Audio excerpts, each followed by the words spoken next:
Giovanni Padovani, le footballeur en prison à vie pour avoir tué son ex-petite amie à coups de marteau. Le footballeur et mannequin italien Giovanni Padovani, âgé de 28 ans, a été condamné à la prison à vie pour le meurtre brutal de son ex-petite amie, Alessandra Matesi, 56 ans. L'incident tragique s'est produit le 23 août 2022 devant le domicile d'Alessandra à Via dell'Arcoveggio, à Bologne, en Italie.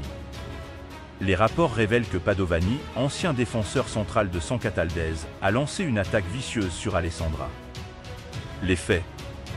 En effet, il a utilisé un marteau, des poings, une batte de baseball et même un banc à proximité. La sœur d'Alessandra, Stefania, était au téléphone avec elle à ce moment-là. Elle a entendu ces cris pendant que l'horrible agression se déroulait.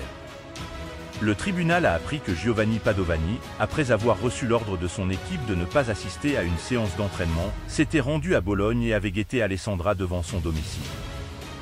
Dans un acte de violence odieux dont Stefania a été témoin au téléphone, il a attaqué sans pitié Alessandra qui implorait sa pitié.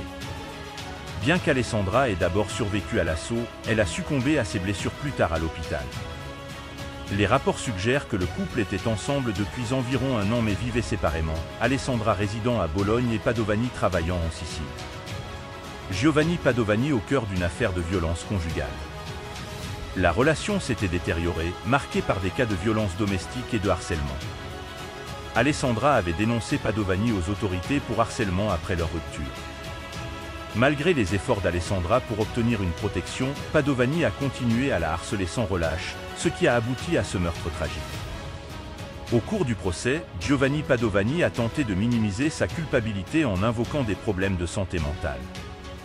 Cependant, le juge a rapidement prononcé une peine d'emprisonnement à perpétuité, soulignant la nature préméditée de l'attaque et le comportement prédateur de Padovani. Après le verdict, Stefania, accablée de chagrin, n'a pu qu'exprimer son désarroi face à la perte de sa sœur.